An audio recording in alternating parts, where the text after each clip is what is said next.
long ago it should have been done. We're rapidly defeating inflation by reducing energy costs and even slashing the price of eggs by 50%.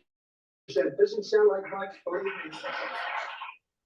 Then when I got here, I was in 1 week, and I was being hit by the fake news media. They were saying, egg prices have quadrupled. They said, I just got here. I didn't even know. I said, what's the problem with eggs? But the problem with eggs was Biden. That was the problem. He let them get out of control. And as you probably saw last month, they went down 35%, and the quantity is so much that I think they're going to go down a lot further. We have a total of over 50% in a few weeks, Lindsay. I'd say that's pretty good. And nobody wants to talk about it. Now they don't want to talk about it. They talked about it when it went up under somebody else, but when it went down under me, they don't want to talk. So we have to talk ourselves. If they won't say it, we have to say it, right? I learned that a long time ago. We're fighting for parents' rights and school choice, and we're stopping schools from indoctrinating children with gender ideology, something which the people in this room are not happy about. I know that for a fact.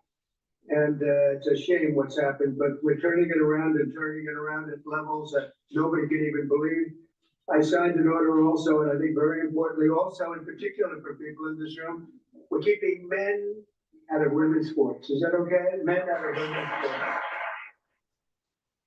The Muslim community was there for us in November, and while I'm president, I will be there for you. I'm going to be there for you, and I think you know that, and our two great mayors understand that.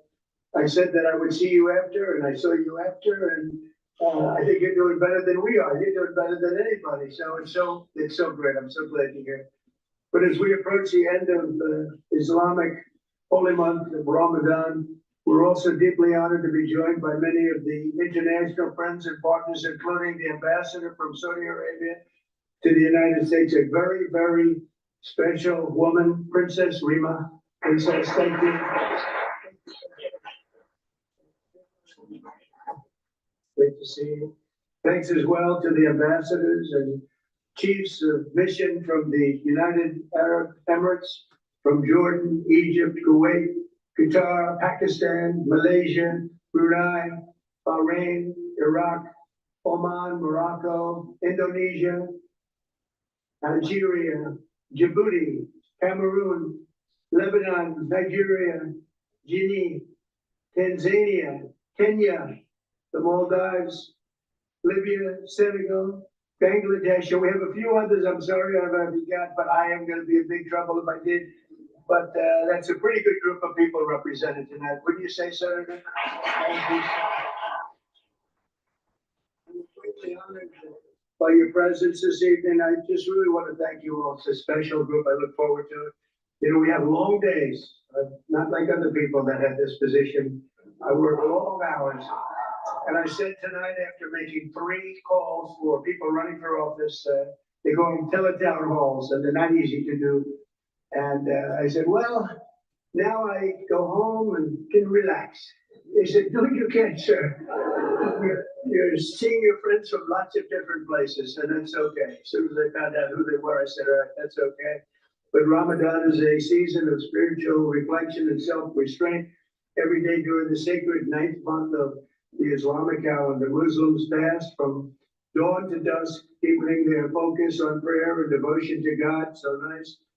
Then Muslims all over the world join family and friends each night and sundown to give thanks to the Almighty and break their fast with an IFTAR dinner, just like this one. This is what we have tonight, right, Paul?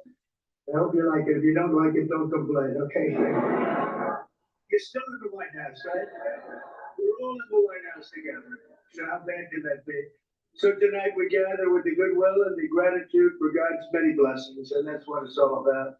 This tradition exemplifies the beautiful spirit of all 3 Abrahamic faiths, and the spirit that inspires us to seek happiness and prosperity at home and peace for the entire world. We're all looking for peace for the entire world. When I was in Michigan, I met with so many leaders of faith, and I said, what about your attitude here, your attitude there, all of the attitudes and all of the things I heard? They said, sir, all we want is peace, right? You remember, Mr. Mayor? I said, but I understand you don't mind death. They said, no, sir, we want to live. We want to live, and we want to be happy, and we want to love everybody. And I actually, it was a very inspirational period of time for me. And I want to thank you also for introducing me to so many of your friends. It was absolutely incredible. Thank you very much. To our Muslim friends, I look forward to working with each of you to achieve a brighter and more hopeful future. And I think together we're going to do great. You're going to make strides like you've never made. Have somebody in the White House that loves you. Thank you all very much. And now we'll have a little dinner. Thank you. Thank you very much. Hello, this is Dr. Paul Cottrell, and I'm doing a live stream on YouTube. This is March 27th. This is the night show. Trump just was speaking at a dinner that just ended with his speech. We're going to cover the news and anything that evolves. We're already in the Asian trading session to see how tariffs and the whole tariff policy, especially with auto tariffs, gets digested within the Asian markets. There was some talk about Japan, trying to figure out what they were going to do with their retaliation tariffs. So we'll see how the trading evolves throughout this broadcast. Thank you for watching the live stream on YouTube tonight. I also have X Spaces open if you have a question or you want to voice your opinion about what's going on in the news. This is an interactive show, so please go to X Spaces, ask for the mic, and you are live on the show. So thank you for joining. I greatly appreciate it. Please help support my work by making sure you subscribe to all the channels. I have 4 channels on YouTube, Brighteon, Bitchute, and Rumble. Please subscribe to all 7 channels. It's really important for me to reach an audience to explain how to improve your health, and also my opinion on what's going on in the news, internationally or even in the United States. A great product that I have is the structural nano silver soaps. I have 4 different types. You can get it in lavender, in peppermint, and also in charcoal tea tree and lemongrass. Get a couple bars for your household or a few bars for your household. Help support my work. It's very high quality structural nano silver soaps. These are the soaps that I use. And help support your health and wellness and help support the channel by purchasing the products. Use discount 5 and you get $5 off any order. Another great product that I have before we go to the different news feeds here is the Max 14 or the Max 35. This is the first pillar of my 4-pillar core protocol. Take a teaspoon a day, swish it in your mouth, gargle about 20-30 seconds, and then swallow. It's going to improve your immune system. Take it every day. If you're not feeling well, take a tablespoon or 2 a day. And then once you start feeling better, then go back to your maintenance dose. But take this every day. It's very important to improve your immune system. So with that said, let's go to, I want to play new arrest of pro-Hamas student sparks more protests. So let's go to Fox News about this.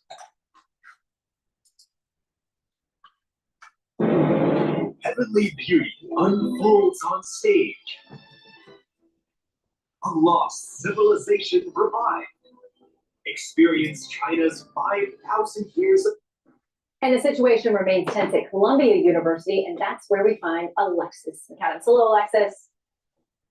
Hi, Shannon. I have not left Columbia University, it feels like, in days, because there are still protests out here and the investigations continue by the Trump administration. But out there in Massachusetts, that student taken into custody by ICE and the whole thing caught on camera.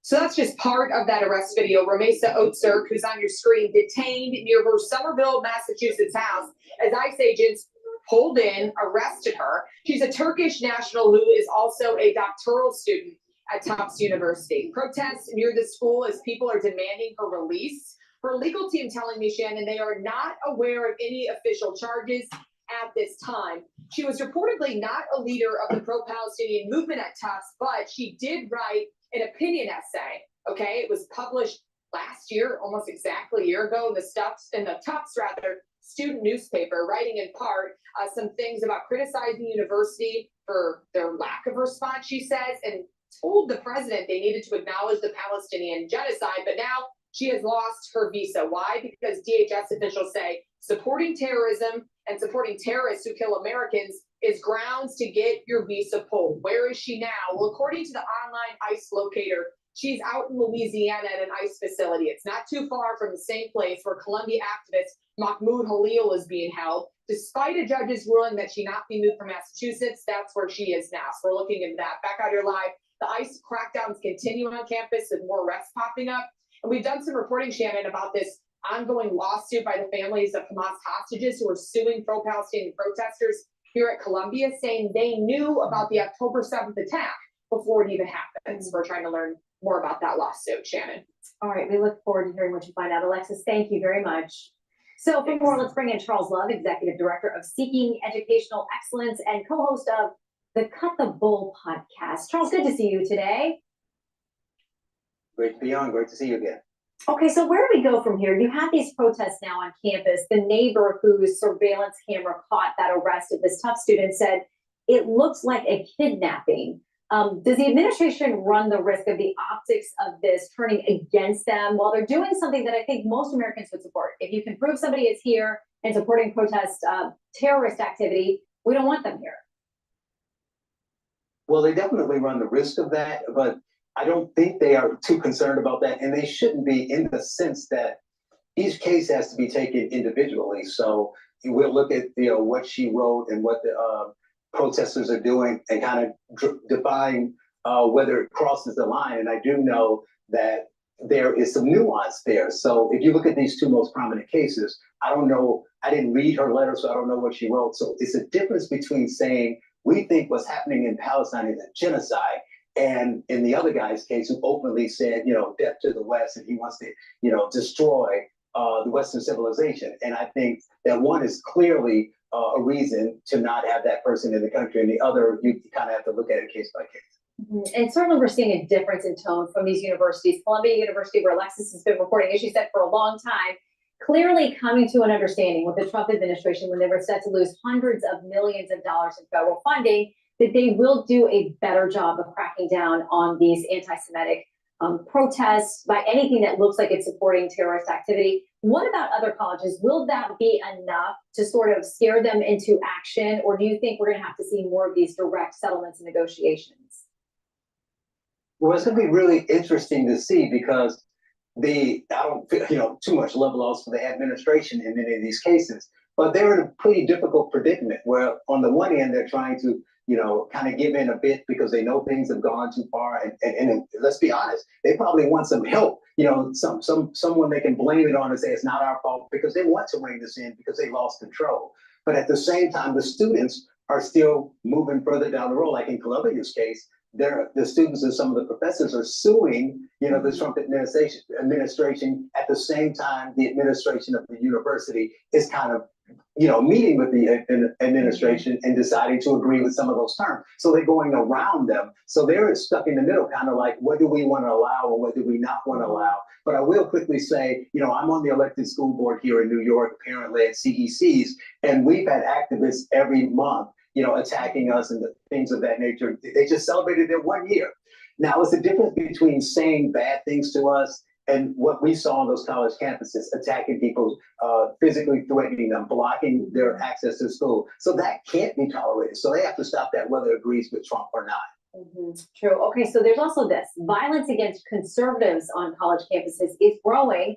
A chapter president for Turning Point USA was apparently assaulted at the University of Texas in Dallas. This was captured on video and shared by the group's founder, Charlie Kirk. Here's a little bit of that. Listen in.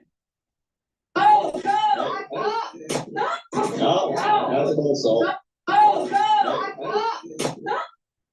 Yeah, and what you see in that video there is apparently someone swinging what appears to be a pretty heavy bike lock at someone else. And that student who was on the receiving end of this recounted for Ordeal on Fox last night. I said 0 words to him at all. And so that's what's the most like part that I don't understand is how can I say 0 words? I'm just tabling with my officers as I do every week. I said 0 words to him and he started attacking me. He swung the bike lock, it hit our table, our phones were destroyed, and my head was severely injured. So that incident comes as we're seeing the dangerous trend of these swatting calls targeting conservative commentators and influencers. One author and columnist was woken up at 1 a.m. at his home in Alabama to officers, 3 of them with their guns drawn. Here's how he describes how it went down. I can only see silhouettes of them. And thanks to my dog, I saw them before they saw me. They came in, as they described it, blacked out, meaning no lights on their cars, no sirens. And here it is, 1:15 in the morning. I'm thinking I'm about being a firefight. But this is definitely terrorism. And this is an attempt to use local law enforcement as proxy assassination squads. Yeah, we know that it puts the law enforcement officer in danger as well. Every one of them is called to these events. But Charles, to the campus idea and to the swatting, have we just gotten to a point where people cannot tolerate a viewpoint different than their own? Yeah, these are terrible crimes and they need to be prosecuted as such. And it goes beyond, I mean, obviously it's more of a political ideology and they're basing this on the person's political views, but it goes beyond that. I mean, it wasn't that long ago that they were calling parents who cared about what happened to their kids in school domestic terrorists. And now we're at a point that because you don't like someone's views, you're okay with violent and criminal activity. That's completely insane. And as you say, swatting people is not the same as, it's not just, like that gentleman said, a possible assassination attempt. You're threatening neighbors, bullets can go through windows, you're threatening local police. It's a violent situation. And same thing with attacking the cars, attacking owners of a Tesla because you don't like Elon Musk, as if the owners are violent. This has got to be stopped. Yeah. All right, Charles, we appreciate your time. Thanks for being with us today. Hey, it's Will Kane. Click here to subscribe to the Please go to my store, the-studio-reykjavik.com, and get the very high quality deodorants that I have on my store. You can get it in citrus or in peppermint, lavender, and tea tree. These deodorants are dual purpose. They act as a deodorant, but also help to detoxify your body. It has no aluminum, has no baking soda. It's made from essential oils from the Himalayas. Very high quality ingredients in these deodorant bars. Please go to my store, the-studio-reykjavik.com. Get a couple bars for your household, help support my work, and help support your health. Get the deodorants. It's for males and females. It's dual purpose, helps to detoxify your body, and you're using it as a deodorant daily. Please go to my store, the-studio-reykjavik.com. The link is in the description of this video and all my videos. Get the deodorants, use discount 5, and you get $5 off. All right. What I want to do now is play, I think this is Cottrell here. All right, joining us on set, partially, some remote, David Malpass, former president of the World Bank. There he is. We have John Carney here, Breitbart Finance and Economics editor and co-author of the daily Breitbart Business Digest. And special guest, very special guest, Arkansas Congressman French Hill, who is chair of the House Banking Committee. No, whatever it is, Financial Services Committee. But it's a very big deal. French Hill, am I wrong in questioning this? Am I wrong in thinking that maybe the reciprocity idea is going down the drain? And, you know, when you look at steel and aluminum and copper and chips and lumber, all of a sudden it doesn't seem like reciprocal. It just seems like bang, bang, bang. And I don't know what's happening next. Well, I think you're right. I think your outline was really good. I really support trade diplomacy. I think it's very, very important. We saw that back when you and I worked in both the Reagan and the Bush administration. We used trade diplomacy extensively by doing investigations of chip dumping by the Japanese or auto parts from the Japanese. So it works, and we can remove tariff and non-tariff barriers. But one of the strengths President Trump has coming into office is the issue of reciprocity, particularly among the developed world. And you're right, before he was even sworn in, the European Union was thinking about cutting their auto tariff to our level or below. And so I think that's the leverage that we have, reciprocity. I think it improves trade relations. I think it opens up markets for American business. You know, John Carney, just like, I guess if I were the Beatles, I would say give reciprocity a chance. That's how I would put it. And it kind of seems like this closes the door on it. This car thing, 25%, you got 25% of these other things, steel and lumber and chips and copper and so forth. And I'm concerned about that. Among other reasons I'm concerned is I thought reciprocity was easily understood, common sense wise. You know, it's like, you hit me, I'm going to hit you. You tax me, I'm going to tax you back. You tax me less, and I will tariff you less. I think the general public can understand that. This, on the other hand, you know, seems like game, set, match, bam, 25%. And I don't know, I have a sense this one might scare people, but what do you think? So I think that you hit on something in your introduction that was really important. We actually produce very little parts of any cars in the United States. It actually comes down to just 25% of cars are really made in the United States. 50% are straight out imports. 25% of all cars. Of all cars. That purchased in the US, 25%. Because we import around 50% of cars just in as a whole. And then 50% of the cars, the numbers you just showed, 50% of the cars that we supposedly make here really come from abroad. This is actually why they're doing this partly under national security, because they are worried that if we really are that dependent on importing all of these cars, what happens if a war breaks out? Exactly. What happens if we can't rely on those imports anymore? See, people need to realize that not only do we need to have these tariffs to bring back manufacturing to the United States, to build the middle class, to build up that economic clustering, so individuals that are younger can start their career and build families and purchase homes. It starts with the middle class, and it's all about the manufacturing base. Big problem that we have in the United States is family creation is pushed off almost a decade compared to previous generations, and individuals aren't buying homes because they can't afford it. Well, a big part of that is because the manufacturing base is gone. It's been shipped overseas to other countries the last 35 years. That's a big part. So if you have tariffs and you give incentives to build manufacturing back in the United States, these facilities, then more people will be employed and it'll strengthen the middle class. So that's one big reason. Another big reason is that when we go to war with China, we are going, it's not if, it's when. When we go to war with China, we're going to have to be self-reliant because we got way too many of our supply chains in Asia. So America needs to wake up. For us to build up our military prowess and our own self-reliance and to build the middle class, we need to do these tariffs to bring back the manufacturing base to the United States.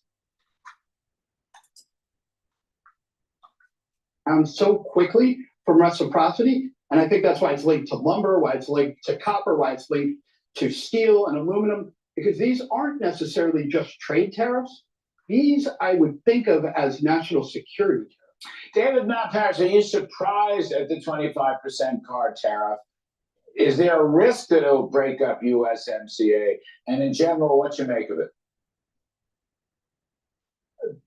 Hi, Larry. There's a huge risk to MCA, USMCA, the Mexico-Canada deal. But that's okay. The world's got to move forward. There's a giant trade problem. It's a national security problem. So the one thing I'd add, and I think Chairman Hill said it very well, but it's going to take time to get us back into the business of producing the parts that are needed within automobiles, within defense equipment. We need to have training programs in the U.S. education system where kids actually learn to do math and reading. And so that's going to take some time. So the one thing that's surprising me is the suddenness of it, because companies are really good at adjusting, but they need a few days to do it. And same with the diplomacy on a global basis. There's got to be discussion and with countries as the U.S. adjusts the world trading system to one that puts America first. See, French, there's a couple important points here, which you all have mentioned. I like reciprocity because there was a negotiation to it. And Trump is a master negotiator, so I felt quite confident. But suddenly there's no negotiation. That might change and he might come back, but at the moment. The other thing is, in terms of changing it, John Carney talks about national security, which is an important element in some of this or all of this. It's going to take a while to change all this, okay? And particularly in the North American, what I thought was the North American free trade zone. Boy, there was blood, sweat, and tears when Mr. Lighthizer negotiated that. I was on his team. He's a brilliant guy. I hate to see it all fall down before we get the full benefits of it. Yeah, I mean, my view is on both points, on the national security point, but also specifically on autos, steel, aluminum, things that are important to the president, important to the manufacturing base of this nation for both autos, but also national security. It takes time to see those results. So they're not politically connected. If you want to change content, American content in that North American USMCA, we ought to use the USMCA to achieve that, which is what President did in his first term with Ambassador Lighthizer with your policy direction. We increased the percentage of American-made content in the definition of North America. So that's point one. We should do that, and he should lead it, and he can, I think, achieve that. Secondly, Mexico and Canada have the ability to limit that non-North American content coming into their own countries, completely compliant, in my view, with WTO and the agreement. They could limit Chinese components, for example, coming into Mexico before they would go into a finished product. Larry, I think actually that we are going to see, we saw at the beginning, they're saying we're going to allow the US-Mexico compliant, US-Mexico-Canada agreement compliant stuff to come in at first without tariffs. I think we will see those countries say, look, we will do a better job of policing our own manufacturing to make sure that it really is made in North America, not coming from China, not coming from anywhere else, that it's made in North America. And I think we'll see eventually that stuff will be exempt from the 25% tariff if it really does comply with the USMCA. Okay, I think that was very ambiguous. I read the fact sheet. It just sounded like they were doing some value-added calculations, and I'm not sure what that means. Maybe you're right, John. I hope you're right. I just think it's very interesting. So the number one domestic content maker for cars in this country is Tesla. Okay, and actually they've gone up from 77% 10 years ago to 81%.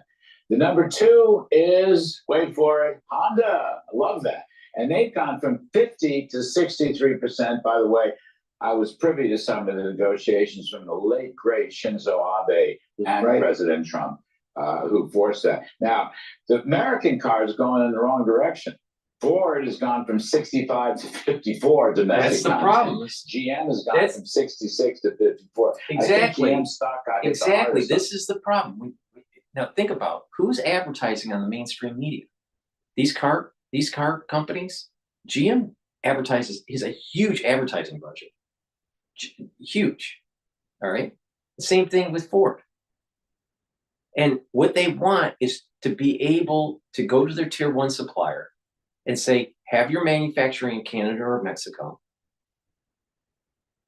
Send the sub-assemblies back to the United States where it will be assembled in the United States. But what's happening is that for them to get more margin on their vehicle, they're forcing the tier one supplier to manufacture in Canada and in Mexico because of the labor arbitrage. Now, part of the problem is that these are union plants. So some car plants that are foreign are non-union. So I've seen non-union plants for Nissan, all right? They work very efficiently, and you're going to see more content in those vehicles because the cost to make the vehicle is less. All right. In the union plants like GM, and Ford, the way they get around the union contract in terms of the escalated cost structure is to have the tier one make parts and sub-assemblies in Canada or Mexico and then have them shipped to the United States to try to offset the burden of the labor costs from the union. All right, that's a part of the problem, right? It's not the only part of the problem, but it's a piece of it, okay? So if you have people that are working on the line in automotive, maybe you have 1,000 people on the line. Now, of course, you have admin staff and, you know, and other workers at the plant. But let's just say you have 1,000 or even 2,000 people on the line that are union, okay? The amount of people that are employed at the tier one level is much higher to make all these pieces and to do these sub-assemblies and then to have it shipped over to the plant for it to be fully assembled. So the union is taking care of these auto workers at these plants, 1,000, 2,000 people at a plant, and thousands, tens of thousands of people at the tier one level and tier two and tier three level. They're not taken care of, all right?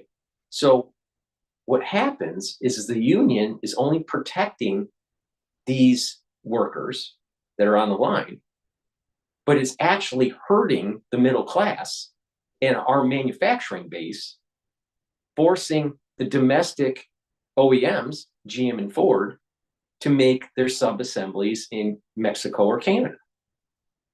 All right. For the transplant type OEMs like Honda or Toyota or even Daimler, they're coming into the United States, building up plants and working with the tier one suppliers and trying to improve their content to be more of the United States domestic production. All right. Some of that is because they don't have a union plant. All right. And not only that, they are wanting to have a more politically aligned business plan to be able to sell vehicles in the United States. So it's pretty smart on what Honda's doing, trying to increase domestic production content in the United States for these vehicles. So if someone, so you're hearing in the news, oh, tariffs are bad. And tariffs are bad for GM and Ford because they've been playing the arbitrage game for the last 35 years. Now, part of it is because of these union contracts. The other part of it is that they're trying to squeeze that margin amount to be able to have a higher share price on Wall Street. Now, they even spun off like Visteon, they spun off Delphi, and their components divisions. Visteon used to be the automotive components division for Ford, and that was Visteon. And then Delphi was the automotive components division for GM. They spun them off because some bean counters said it would be cheaper to not have them on the books. Well, what happened was Delphi actually went belly up. And Visteon is still around, but the thing is that they're not as strong as they used to be. All right. So literally a big chunk of the design capability of GM that came from Delphi is gone because of stupid policies, because a part of the reason is because the union forced the bean counters at GM to come up with these strategies to spin off units and to have manufacturing in other countries. So yeah, that auto worker may have a higher rate because of their union contract, but part of that union contract has caused this problem.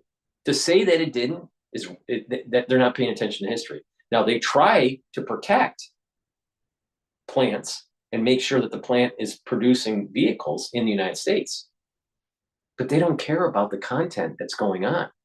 the actual amount. You get way more job creation from the sub-assemblies than the actual final assembly of the vehicle. Way more jobs. I mean, tens of thousands of jobs from the tier 1 suppliers for one vehicle versus trying to save 1,000 jobs at a plant that does the final assembly. So these union contracts actually hurt the middle class in the larger scheme of things.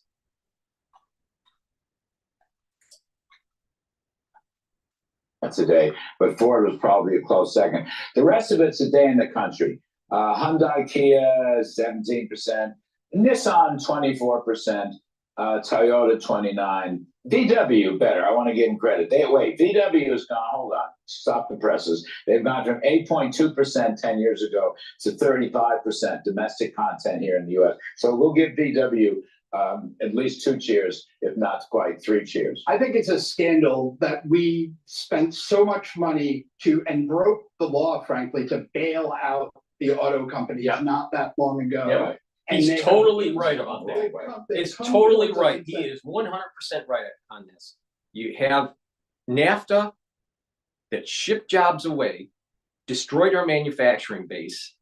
Lehman happens, and GM needed a major, and also Chrysler, GM needed a major bailout. They went bankrupt. They had to go through a restructuring. Ford was having problems, but they were able to finance through the bond market right before Lehman. So it kind of weathered the storm. But the thing is that they had a major bailout during the Lehman crisis. And this is what GM does. They'll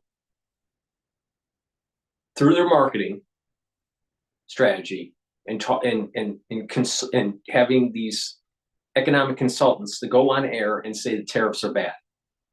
But the reality of the situation is tariffs are bad for multinational corporations. Tariffs are not bad for the long term for the middle class. It's actually beneficial for the middle class because it's going to bring manufacturing back.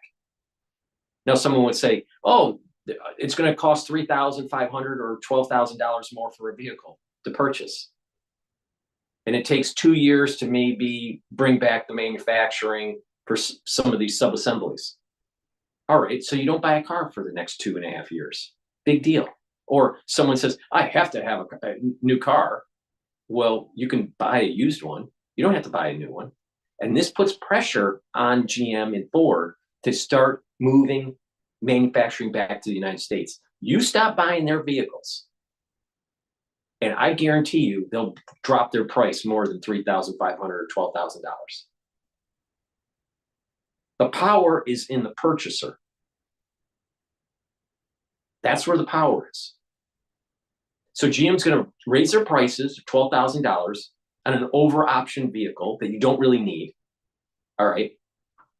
And consumers say, well, I'm just going to hold off for 2 years and not buy anything.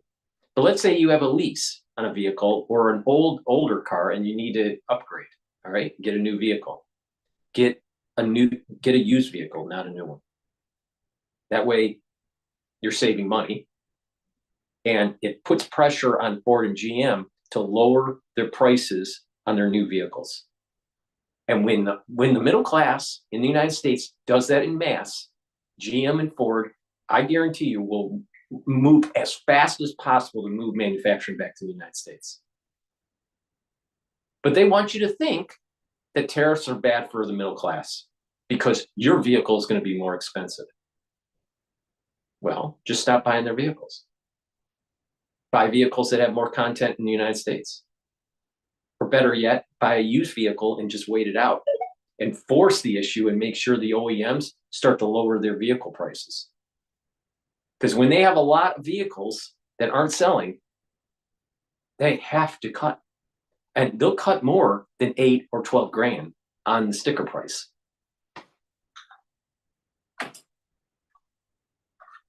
But we're going to decrease the U.S. content. That's an abuse of the social contract that they had with the American people when we rescued them from destruction not even 10 years ago. Exactly. David Malpass, by the by, the stock market did not crash today. So that's something. I mean, I don't know that this is an earth-shattering, earth-ending event. Couple stocks got shaken up, as I said. Last time I looked, GM was the worst of it, and Tesla was the best of it. But it wasn't the usual, what do they call it, tariff tantrum on Wall Street. What do you think about that, David? The markets price in, and you know this better than all of us, the details of what's happening, and they do it company by company. So from an earnings standpoint, the market is saying this is not a disaster. Can I make other points? One is regulatory reforms in the U.S. are going to be critical to enabling all of this to happen, and also the energy production in the U.S. So I think it's really important, and the market will watch how quickly you move on the positive side as you change the supply chain. And then what we haven't talked about enough, China, the problem of China, they use an aggressive industrial policy that's particularly apparent on electric vehicles, where they are trying to steal the whole market. And then they've changed their strategy, and they're doing foreign direct investment into Mexico, which was not envisioned in the USMCA when it was negotiated in 2018. Yeah, so I think we've got lots of areas to work on as President Trump moves really fast to fix some of the problems. I mean, look, I must say, French Hill, Chairman Hill, I really agree with Trump about making this more of a manufacturing economy. I mean, I totally agree with that. It may take 10 years to do it. I think the guy's on the right track. I'm not afraid of the tariff weapon. I have full confidence in him as a tariff negotiator and so forth. But I do worry that the trade policy is a little unpredictable right now. I mean, I don't know if reciprocity is dead. That was the title of my riff. I'm asking that question. This doesn't strike me as particularly reciprocal. And I just kind of, look, I was in favor of the universal ring around the collar. I was, because it was kind of like a value-added tax, and it would have raised a whole lot of money that I could use to cut everybody's taxes and get Steve Forbes' flat tax at 15%. I was in favor of all that. But this one seems like in and out, up and down. I'm just not sure what. I have no idea. What do you think is going to happen on Wednesday? What's he going to tell us? Well, I hope that he gives clarity on the strategy. Because all the points that we've made tonight, the trade policy is right. You can use it for a sanction threat. You can use it to open up new markets. You can use it to compel behavior, like in India, to have a much more reciprocity-oriented trade policy with the United States. You can use it as a way to compel more domestic manufacturing. But all three, and they're complementary, but they're not the same weapon. Right. They have to be used selectively. And like in steel and aluminum, pick within steel and aluminum what you think is the most competitive place and where we should shore up production and target that rather than an across-the-board basis. And I think we'll begin to see that clarity. But to your point about uncertainty, I'm not concerned about that in the markets, but I am concerned about it in planning to complement our deregulatory work, our tax work that we have ahead of us, because that'll produce the growth economy of the next few years. So that's just my last hook. He always reads my mind. This is like a 30-year long playing record. You look at the tax cuts, both 1.0 and 2.0, I'm going to call it $5 trillion worth. It could be more than that. You look at the deregulation, I'm going to call it up to $2 trillion to roll back Biden. So let's say there's $7 trillion of supply side incentives to cut taxes and deregulate.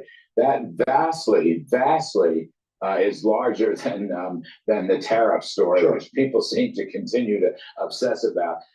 So I think people should keep their powder dry on this. Let's see what Mr. Trump has in mind for us next week. Well, one of the things that will be absolutely important if we are going to make this reshoring of American auto parts happen is the tax cuts. Right. That 15% tax cut on both capital equipment and factories, as we've talked about many times. Retroactive. We need that if we're going to be able to build our industrial. Yeah, he's right next to you. Give him hell. Give him hell. Get it done fast. That's right. Yeah. We are moving fast, and we need to move fast, which is why Mike Johnson and John Thune need to get our budget reconciliation plan to both the Senate floor ASAP. Actually, the mood music coming out of those talks it was good. Approved. Yeah, no, I like it. Even I like it. I'm telling you, the economy is going to roar with bringing back manufacturing and lowering taxes. And it's going to set a whole new renaissance in manufacturing in the United States. Please go to my store, the-studio-reykjavik.com, and get the probiotics. I have it in a powdered form or a veggie cap form. These are very high quality probiotics. I take them every day. I prefer the powdered version because I take all these different powders, like the Boomer Boost and the collagen and the lignans and the Gladiator barley. So please go to my store, get the probiotics. This is very important for the gut biome, to bring down inflammation, to improve your food absorption, to have a better communication between your gut and your liver and your gut and your brain. You'll be able to concentrate better. You'll be able to have more energy because you have better absorption. You're going to lower that inflammation. You're going to improve the gut biome, improve that mucosal lining, and improve your concentrations in IgA, which is an antibody that's within your gut. So please go to my store, the-studio-reykjavik.com, get the probiotic. Also, a good gut biome, you're going to notice that your hair, your skin, and your nails are improved. So please go to my store and get the probiotics. That's really important to take every day as a great foundation to move forward in improving your health. Another great stack that I want to show you to improve your immune system and your overall cellular processes is taking vitamin C and magnesium with magnesium and zinc. You can take them separately, but you can take them together and you get a dual benefit. This is going to help boost up your immune system. Also, vitamin C helps with your skin, especially when you take it with collagen and drink it with filtered water. So when you're taking vitamin C and zinc and magnesium together, drink it with filtered water because they're water soluble.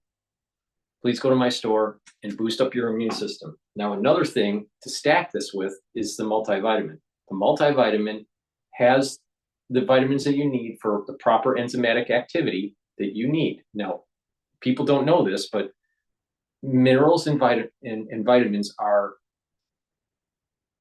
cofactors for enzymatic activity. So if you have the right concentrations, you're going to improve your enzymatic activity in your cells, and your cells are going to perform better, and therefore your tissues are going to perform better. So get the multivitamin as a great foundation for your health. This is an easy to digest multivitamin. Go to the store and take a look at the label on the different vitamins that are in this.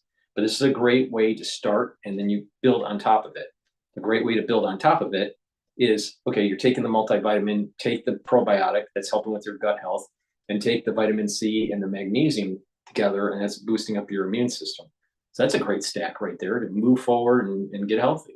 Please go to my store, the-studio-reykjavik.com, get the multivitamin, get the zinc and the vitamin C and magnesium, take them together and boost up your immune system and your overall health.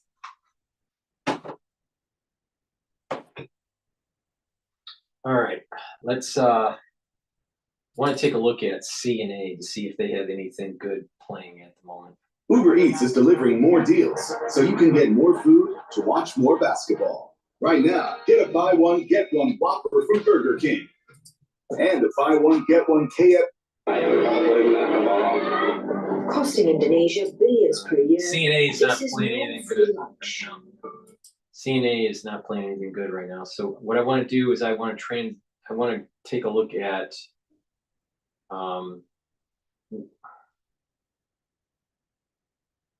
let's see.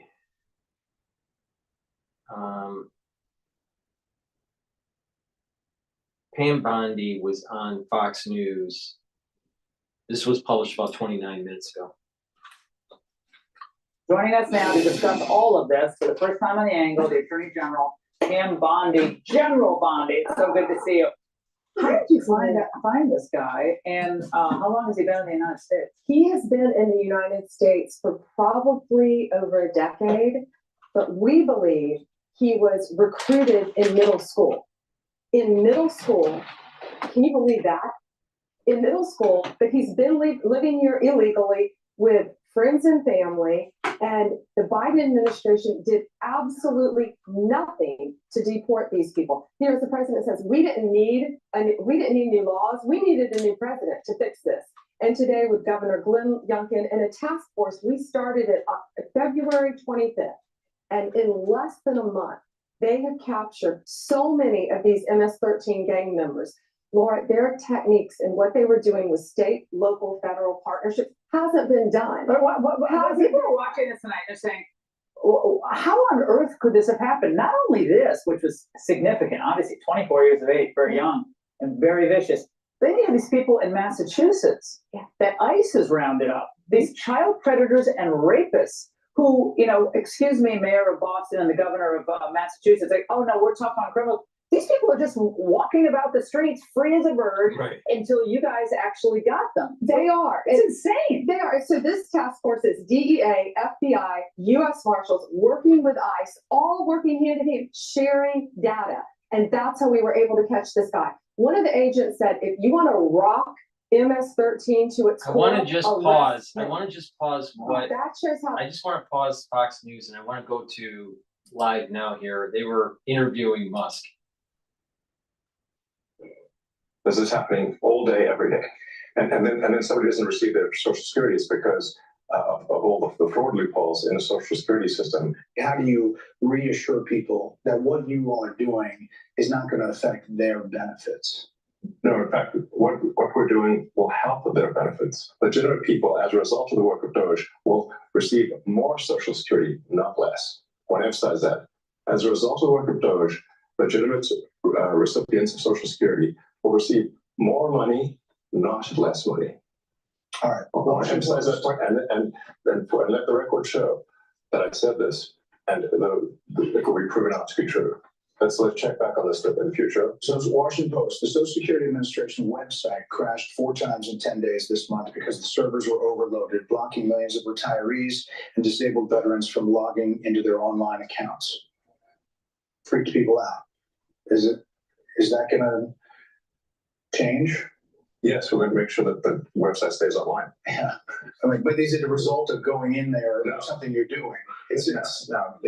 The amount of issues that will be cut to the Social Security system are enormous. As an example, there are over 15 million people that are over the age of 120 that are marked as alive in the Social Security system. And that's an accurate figure. Yeah, correct. Correct. This has been something that's been identified as a problem, again, pre-existing problems since 2008, at least, from an IG report. So there were some great people working in Social Security Administration that found this 2008, and nothing was done. And so 15 to 20 million Social Security numbers that were clearly fraudulent were floating around that can be used only for bad intentions. There'd be no way to use this for good intentions. And so one of the things the DOGE team is doing is carefully and very methodically looking at those and making sure that any fraudulent ones are eliminated. Brett Smith, working at HHS, and obviously another element is Medicare and Medicaid, NIH. What do you find it? Yeah, well, I'd say there's a couple of things we're really committed to in our work at HHS. Number one, making sure we continue to have the best biomedical research in the world. And number two, making sure, which President Trump has said over and over again, that we 100% protect Medicare and Medicaid. But there's a lot of opportunity. So if I take NIH as an example, today, if you're an NIH researcher and you get a $100 grant at your university, today you get to spend 60 of that and your university spends 40 of that. The policy that we're proposing to make is that you get to spend 85 of that and your university spends 15. So that's more money going directly to the scientists who are discovering new cures. It's a good idea. Another example at NIH is today they have 27 different centers. They got created over time by Congress and they're typically by disease state or body system. There's 700 different IT systems today at NIH. 700 different IT systems. IT software systems. They can't speak to each other. So they don't talk to one another. They have 27 different CIOs. And so when you think about making great medical discoveries, you have to connect the data. You said 27 different chief information officers? Correct. And most of them are non-technical. So there's a lot there. There's a lot of opportunity. It will make science better, not worse. And when I say that our job is tech support, I really mean it. Yeah. We have to fix the computers. If the computers can't talk to each other, you can't get research done. If the computers can't stay online, people won't receive their Social Security. So what we have here are a bunch of failing computer systems that are preventing people from receiving their benefits, that are preventing people from preventing research from happening, that are extremely vulnerable to fraud, and we're fixing it. And does that include AI? Does that include kind of changing the system overall? That's, I guess, what people are afraid of, is they don't know what this is all looking like, and is it going to affect me in the long term? It's going to affect them. It's going to affect people very positively. So the changes that we're doing here will ensure the solvency of the American government, of the United States of America. This is what we're trying to do, is ensure that people do receive their benefits in the future. And you can only receive your benefits if the country is operating in a healthy and competent way. Up next, how the DOGE team plans to streamline some federal jobs. Okay, so I wanted to show you just a little bit of that, snippet of that long interview that Brett there did with Elon Musk and his DOGE team there back on live to the White House. We'll have a little bit more of that interview later on tonight. So let's take a quick. I'm going to go back to Pam Bondi here. He was one of the top leaders, and he was living half an hour from where we're sitting right now, living among us. How did he get that high up in the organization if he's only 24 years of age, you know? He's been in it for a decade. A decade, this guy has been in MS-13. Think he's murdered anyone? I think he's probably been involved in murder. More to come on that. They found letters, they found writings that show he was one of the top leaders for the whole country, showing MS-13 cliques, which mean gangs, spread throughout this nation. Again, we took one of the worst off the streets today. Americans are safer because of Donald Trump. When can we expect federal charges, and will you try to deport him to the Supermax prison back in his home country of El Salvador? Yes, we will try to deport him to El Salvador. Let's send him home. That's where he belongs. You know, he belongs back in that El Salvador prison, and that's where he should go. But you're gonna see a lot more charges on him. He had illegal firearms, of course, 4 to 5 guns. He was living in a middle-class neighborhood. Did he go to school in that area? He did when he was younger. He went to school there, which is where he was recruited. And you know what? These schools have been trying to protect kids from law enforcement. And now and that's still happening in the United States. That's got that log jam has to be broken, because they're acting in some cases, not all, but in some cases, with the help of some religious leaders as sanctuaries from you and the FBI and the DHS. That's right. Kids are being recruited in middle school. They're 13 years old, 14 years old. Yet these schools will not let law enforcement officers in there to educate kids about this, how horrible gangs are. No longer will that happen. Governor Youngkin and I are going to work together on that, and we are going to get into these schools. No longer will these schools be keeping law enforcement from children, trying to help them. There was this other MS-13 character, Cesar Humberto Lopez Larios, many names. He was arrested on terrorism charges last year, but then CNN is reporting that, I guess it dropped days ago, that he was back to El Salvador, sent back to the Supermax prison. But is it a mistake to have sent him there? I think there are a couple instances where maybe they weren't supposed to be sent there. We have the people who have been deported, who are being housed in El Salvador, should be there. 261 people total went on that plane, and that's 261 reasons why Americans are safer tonight. What are you going to do about these nationwide injunctions, and what is your message tonight to Congress, specifically members of the U.S. Senate and House, but who Republicans and Democrats who like to leave town on Thursday night, tonight, and they leave, and they're going to be gone. Why did it stop? I don't understand why sometimes the audio breaks up here.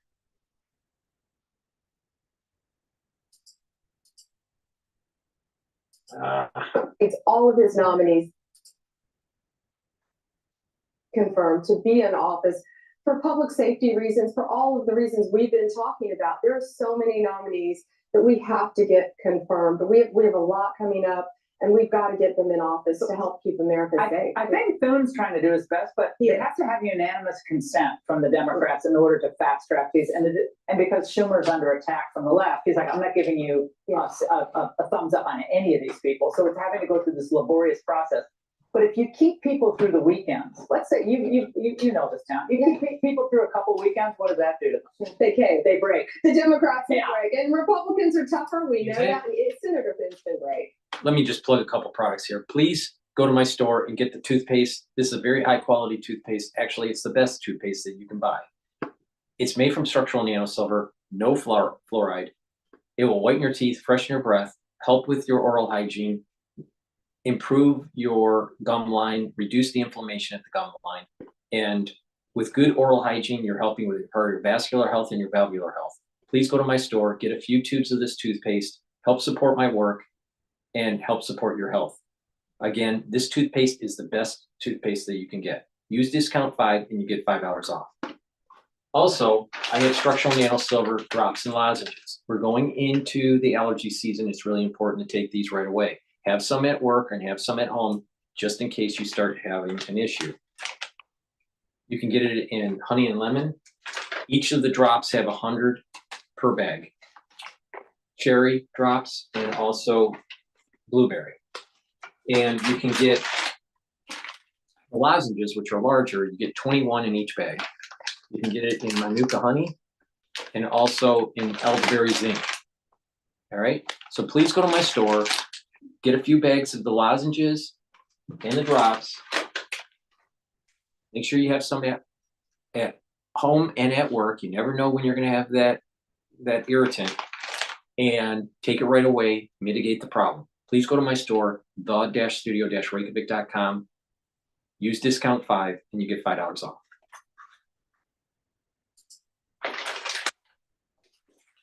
He's been fabulous, but we've got to keep people here. We've got to get people over it. What's happening with this Las Vegas Tesla criminal who he was arrested and now federal charges have been filed against him? This was something that was needed given everything we're seeing happening to those dealerships and those cars across the country. That was remarkable police work, working with the state police, our FBI. They have been going nonstop on this case. This guy is in custody. Laura, he is facing 5-year minimum mandatory to 20 years in prison. And this was great police work. This guy thought he got away with it. So these people better look out. They better cut it out, because we are coming after you. And at my direction, there will be no negotiating on these people. No, we are seeking 20 years in prison. They are setting off bombs, the huge fires. Look what you're seeing, huge, massive fires in residential neighborhoods. Someone's going to get killed. Charging stations. Someone is going to get killed. A citizen is going to get killed. And these people, we are not doing any plea negotiations on them. Well, so they better cut it out. We have some information about the groups that he belonged to, this individual. Let's watch. But a preliminary assessment of the suspect. Listen up. If you've been injured in a recent car accident, what you do next can make or break how much money you get. Here's the biggest mistake I see people making after a car accident. Talking to insurance. But a preliminary assessment of the suspect's social media activity indicates some very loose but self-proclaimed ties to the Communist Party USA social media group, as well as social media groups called Revolutionary Communist International, Hidden Palestine, Palestine Action, and a variety of other social media groups. I mean, this is like a cliche of every left-wing communist, socialist, Hamas. Right. We are looking at, in all of these cases, every aspect, we are not going to leave a stone unturned. So the messages are going out, people out, Madam Attorney General, from these groups.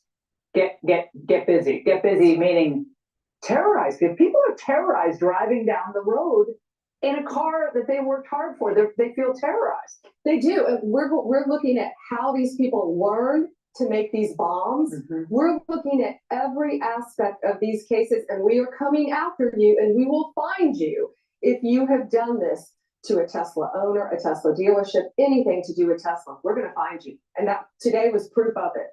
Judge Beryl Howell is an Obama-appointed district judge, I believe in the District of DC, District of Columbia, and is extremely upset at what he thinks is a series of attacks by the DOJ on the judiciary, saying, When the DOJ engages in this rhetorical strategy of ad hominem attack, the stakes become much larger than only the reputation of the targeted federal judge. This strategy is designed to impugn the integrity of the federal judicial system. I guess the DOJ lawyers wanted to remove Judge Howell from the case, citing other what they believed were biased comments. Your reaction to Judge Howell tonight? We do. Many judges need to be removed. Judge Howell included, Judge Reyes, Judge Boasberg. These judges obviously cannot be impartial. They cannot be objective.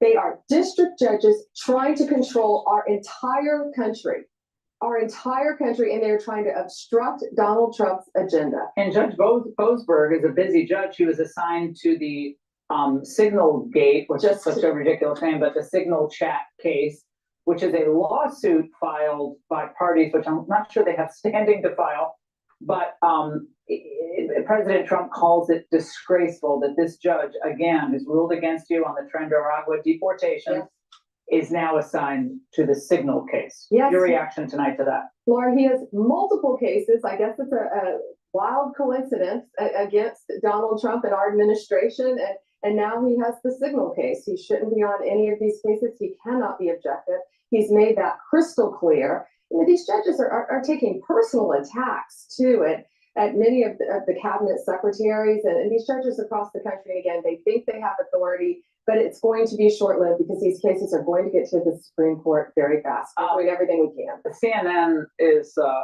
their Ellie Honig. It sometimes is fair, but mostly biased. So you always have to open up a Signal Gate investigation at DOJ. Watch this.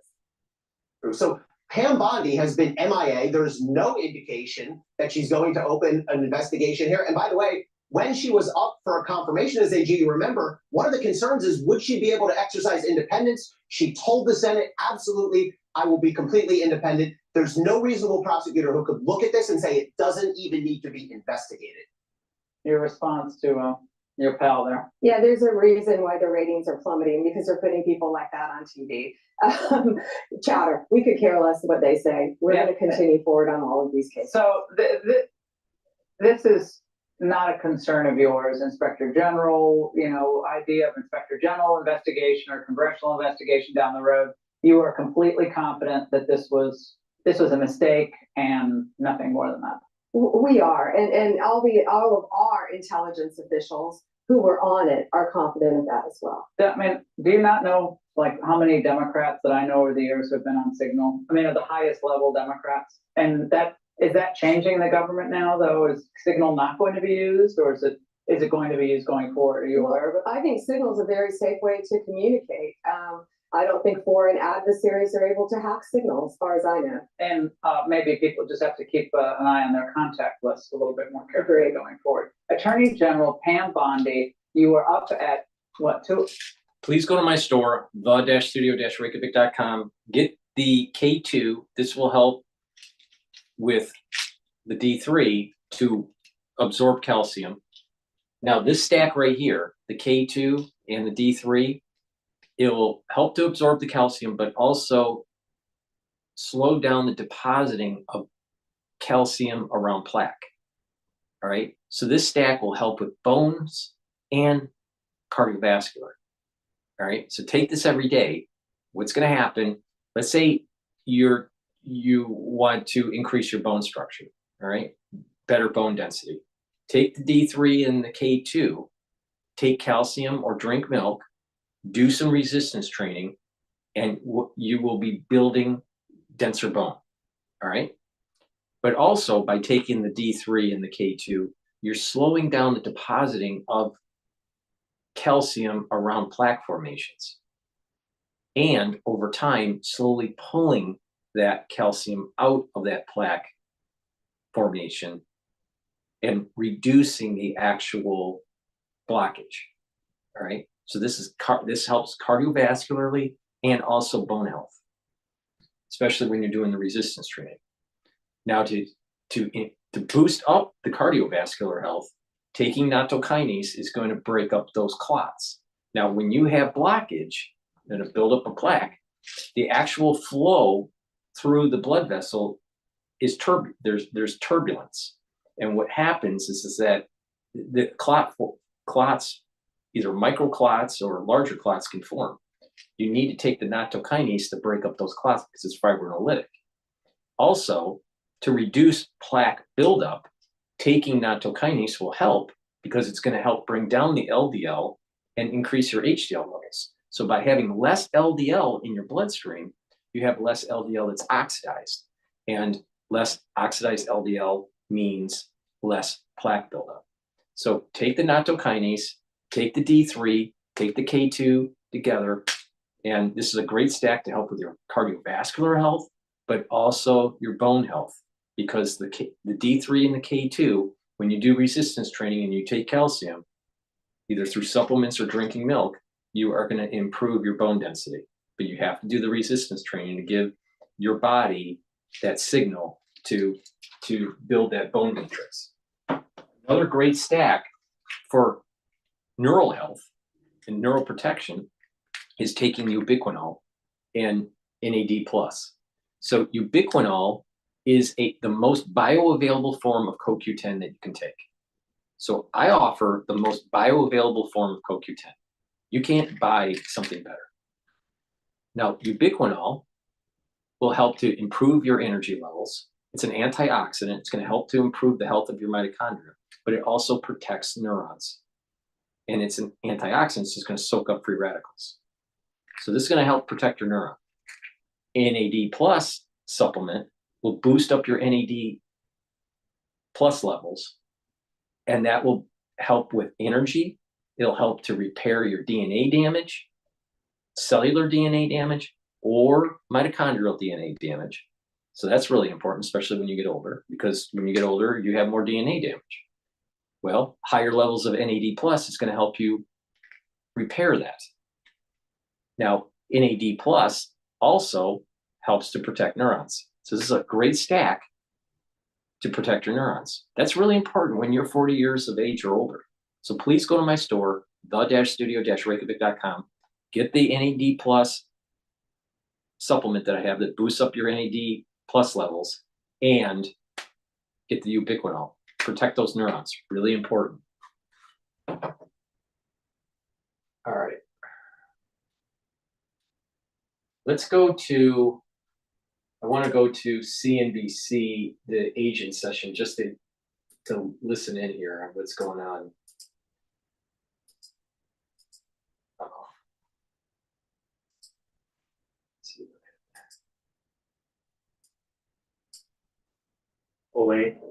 To be a really successful memory manufacturer, right?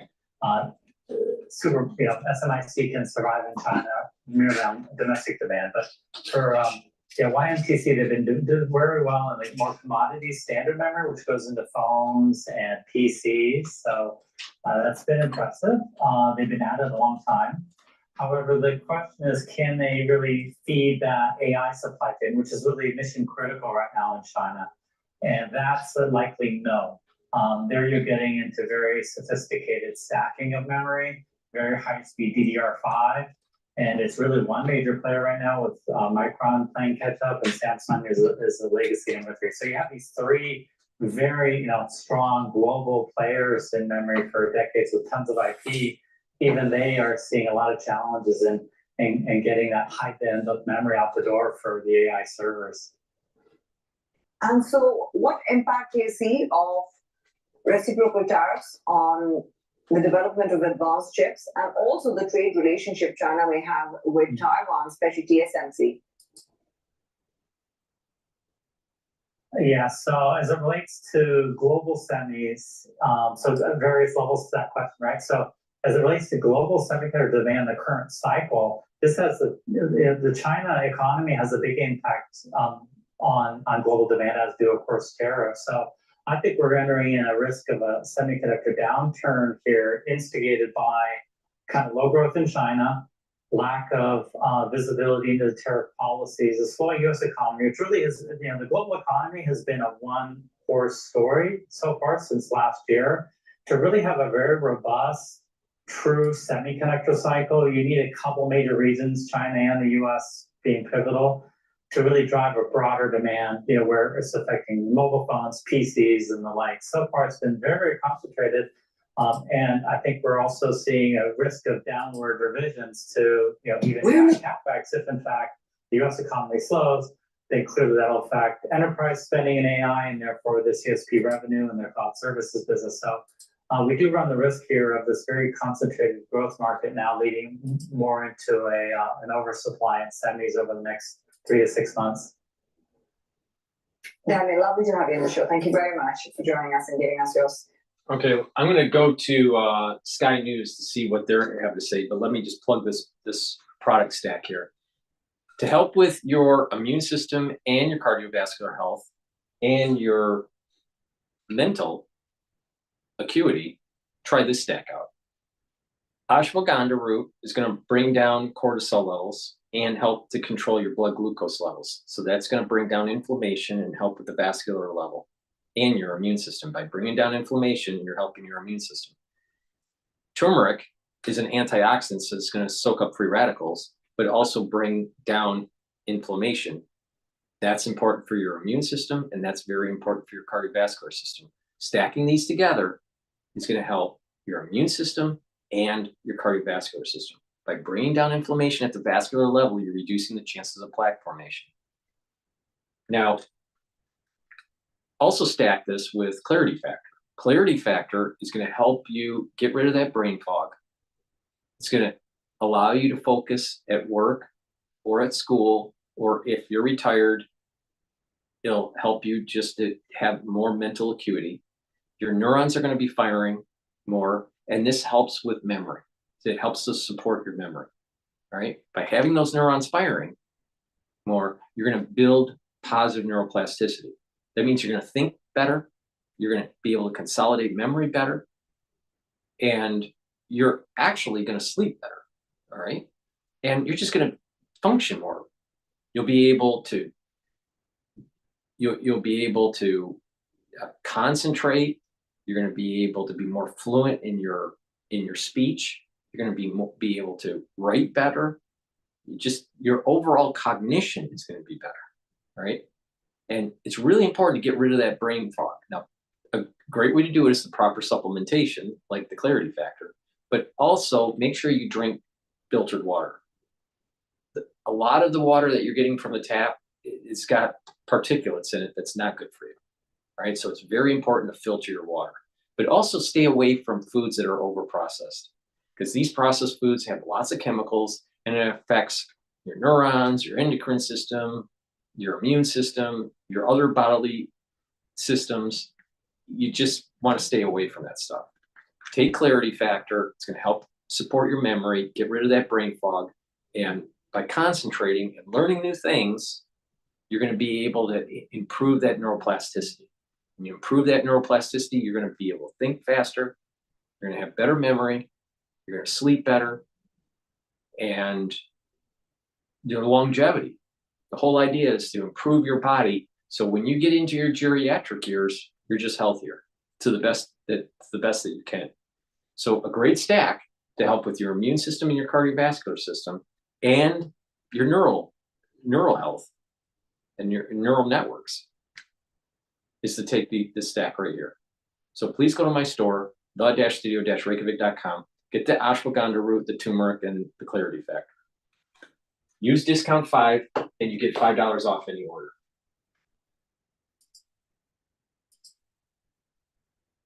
Meeting with officials, internationally speaking, as was Kristi Noem today. Remember, she's the Department of Homeland Security Cabinet Secretary. She is in Latin America throughout the course of this week here. She's visiting El Salvador yesterday.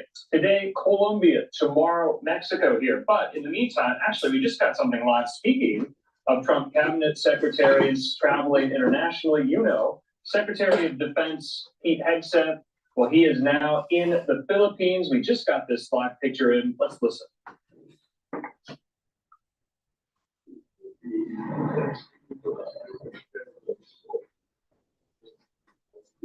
Our hero.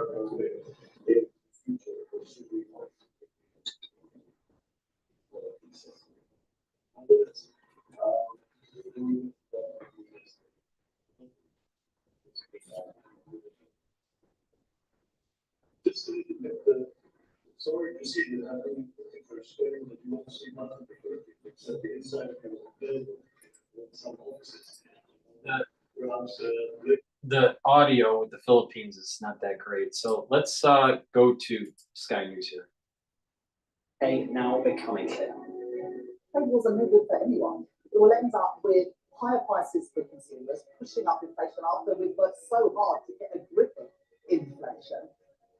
And Keir Starmer accuses Vladimir Putin of playing games as leaders discuss how to enforce a ceasefire deal for Ukraine.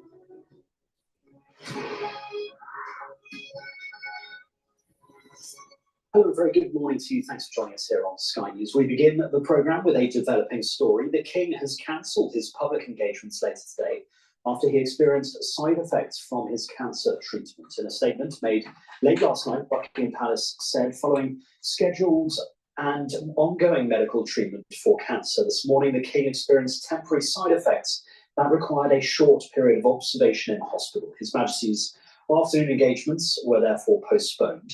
His Majesty has now returned to Clarence House, and as a precautionary measure, acting on medical advice, tomorrow's diary programme will also be rescheduled. His Majesty would like to send his apologies to all those who may be inconvenienced or disappointed as a result. Well, our royal correspondent Laura Bundock has the latest. Now, we've been told that he is back at Clarence House, that he's on good form. He's carrying on with state business, looking at the paperwork and able to make calls from his study. But it is unusual for him to cancel engagements, especially this busy day in Birmingham, which, as we all know, will have been meticulously planned for some time. With that said, the palace is very keen to stress that things are going to get back to normal very quickly, that he will be back as normal next week. And as for that upcoming state visit to Italy, which is due, in the not too distant future, it's going to have no effect on that. We all know how much the King enjoys his work, and he definitely won't be happy letting people down. Many have said along the way that his work is actually what has helped him get through his diagnosis. Aides very much describing this as a bump in the road, and that his general progress is absolutely heading in the right direction. But I think the fact they decided to make this announcement does show that it was of some concern, and it is a reminder that he's a 76-year-old man who is still a cancer patient, and with that facing all the uncertainty and all the unpredictability that this disease can bring. Laura Bundock there. Now, trade wars are no good for anyone, the words of the Chancellor, as tariffs imposed by Donald Trump threatened to wreck her plans for the economy and potentially result in the loss of thousands of jobs. The day after the spring statement, Rachel Reeves insisted the UK would not retaliate to the 25% tariffs put on all cars imported into the US, despite the strong evidence that extra levies would have an impact, stunting economic growth and wiping out any savings made through welfare cuts. The levy is due to come into effect next week. Our economics and data editor Ed Conway has this assessment. Usually the day after any fiscal event, you're talking still about that fiscal event, but here the stories flip back to this overarching issue. Tariffs, Donald Trump, what's going on there? And the Office of Budget Responsibility, in that update on the state of the economy, they did give a sense of what the impact of a trade war might be for the UK. This is their growth forecast that we've just heard about. Have a look at how it changes in the event of a trade war. So if everyone is imposing tariffs on everyone else, these bars are basically halved. So economic growth is essentially halved. It is much smaller than the expectations right now. And you've got higher inflation as well as that, and the impact on public finances. That headroom goes away. And right now we're learning more about what Donald Trump wants to do next. So this comes back to cars. Again, this is a chart that he really does not like. It shows you US car exports over the years, going back to the 1960s, and imports. And the key thing here is that import line is far higher than the export line. And the difference between them, well, that is the trade deficit. The US sucking in more goods from overseas. In the case of cars, it's rather a lot, which is why he's raising those tariffs. But that raises a question. How high are they going? At the moment, there's different categories here. At the moment, it's 2.5%. That's what's known as the most favoured nation tariff rate on cars. So on top of that, you're going to see an extra 25%, taking really to quite a high level. But it's more than that, because it's not just the cars, it's also the components inside those cars that are going to be charged as well. That's going to be fiendishly complicated, but another 25% potentially goes on them. Then you've got light trucks. They are already charged at 25%. That goes back to the 1960s. It's called the chicken tax. The US basically didn't like the fact that Europeans didn't want to take their chickens, and they imposed a tariff on light trucks. So on top of that, you're going to have this extra 25%. So it mounts up. But God forbid, if you're making EVs in China, electric vehicles, look at this. So already you have 100% tariffs from Joe Biden era. On top of that, there's another 20% that Donald Trump's imposed on all Chinese imports. You've got another 25% on any country that's importing oil from Venezuela. And then finally, that 25% that we've just heard about from Donald Trump, tot it all up, and you're talking about over 170% tariffs. It's extraordinary, really. Light trucks, 50%, and then components and cars at 27.5%, which doesn't sound like much anymore, but it is a lot. It is a lot, and it's going to be a big impact for all those countries sending cars to the US. And on this, Mexico, Japan right at the top. But look, the UK is actually the 6th biggest exporter of cars into the US. But despite these tariffs, Rachel Reeves says she won't retaliate. We're not at the moment in a position where we want to do anything to escalate these trade wars. Trade wars are no good for anyone. It will end up with higher prices for consumers, pushing up inflation after we've worked so hard to get a grip of inflation, and at the same time, will make it harder for British companies to export. The Chancellor there. The US is actually the single biggest destination for UK car makers, meaning this is likely to have a big impact in the UK economy quite soon. Well, in another blow to the UK economy, the Chinese owner of British Steel has announced that it is planning to close its 2 blast furnaces and steelmaking operations in Scunthorpe, putting up to 2,500 jobs at risk. Our North of England correspondent Katerina Vitozzi reports. Scunthorpe has had steel in its bones for more than 100 years. The largest and greatest steel plant in the Commonwealth started from 2 small furnaces built here. Thousands of jobs depend on the operation of these blast furnaces. Jobs today, workers learn, may no longer exist in a matter of months. Extremely shocking, because up until now I thought there was an opportunity where we presented a multi-union plan. That plan transitioned everybody. It cost a lot of money. There's no denying.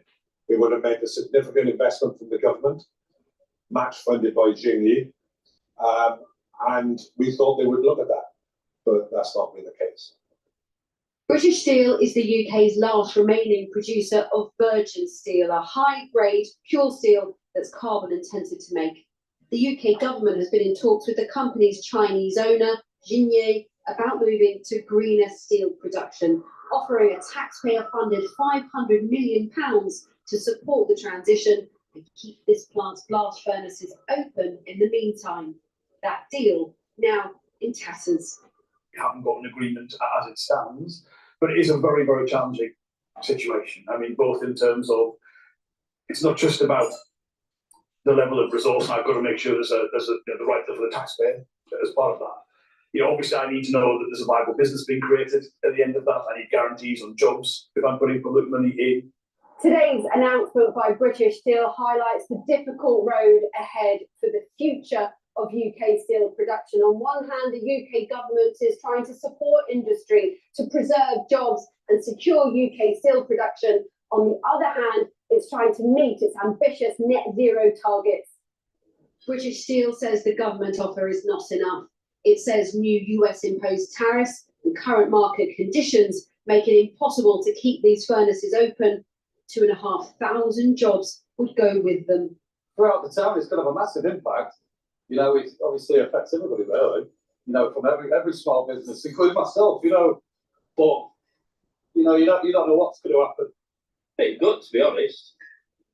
Good for the young guys. Yes, but it's not good. Sad day, really, for me. If the government can't bring British Steel back to the negotiating table, it will mean the abrupt end to the UK's virgin steel production, a technique invented here during the Industrial Revolution, leaving the UK the only G7 nation not to make its own. Katerina Vitozzi, Sky News, Scunthorpe. Well, the Prime Minister has described the tariffs as very concerning, but did not rule out retaliation. Our Chief Political Correspondent John Craig has this analysis. Well, tax rises in the autumn look even more likely than they did 24 hours ago after the Chancellor's very controversial spring statement. Now, we heard the PM there, he was in Paris meeting other European leaders and talking about Ukraine. We heard him say all options on the table, we've got to defend our national interest, all options on the table. But earlier, as we heard in Ed Conway's report, the Chancellor seemed to rule out any retaliatory moves by the UK against the United States, although the PM did acknowledge that he doesn't want a trade war. There's plenty of evidence just how damaging a trade war and tariffs will be. This is the gloom-laden document that was published by the Office of Budget Responsibility alongside the spring statement. And it states very clearly that if Britain were to hit back, and there were to be any sort of trade war, that would wipe 1% of GDP growth. And the prospects for growth are pretty grim as we stand already. So, and we've also heard from Scunthorpe about the steel crisis there. Of course, tariffs are a factor there. If UK lost its steel making capacity, that means steel has to be imported from abroad. That creates all sorts of financial consequences as well. So the problems are piling up for the Chancellor and indeed the Prime Minister on the economic front. And tax rises or more spending cuts in the autumn are looking more and more likely. Well, we've heard about the impact of the tariffs on the UK, but the changes will also lead to turmoil for global car makers. Sky's Europe correspondent Siobhan Robbins reports from Zwickau. At this factory in East Germany, they're pumping out parts. Millions of pieces destined for the country's mega motor industry. When it comes to cars, America is Germany's biggest customer. Bad news with Trump's new 25% tariffs. Such tariffs would be very hard. It could make companies decide to move into the US market, in the United States itself, to produce there. And that's what we want. In Germany. Matthias's factory sits on the edge of Zwickau, a city where the car is king. Volkswagen is the main employer here, providing 10,000 jobs. Building vehicles is in their blood. Now more than 100 years of history are at risk. If you want to understand how key the auto industry is to German identity, think mining to the UK in its heyday. Around 700,000 people are employed in the industry, which generates almost 550 billion euros a year. At the City Museum, they're celebrating their pioneering past amid an uncertain future. If nobody in the US will buy a German car, or less people will buy German cars, it will have impacts, of course, because we need the high numbers of building cars here. High energy and labour costs and competition from China meant the German car industry had already been cutting jobs. At this Zwickau restaurant, they fear fresh painful tariffs will hurt the whole community. Volkswagen is the biggest employer in Zwickau, the main source of money for people who live there. And if they were to disappear, then people won't stay in the town anymore. As car makers, This is the point I was making about the economic clustering. And because America has been shipping jobs overseas, our economic clustering is weakened. So now it's about time for their economic clustering to be weakened. So I don't feel bad for these other countries, not at all. They've been living high on the hog for the last 35 members years. of government have all insisted the information was not classified.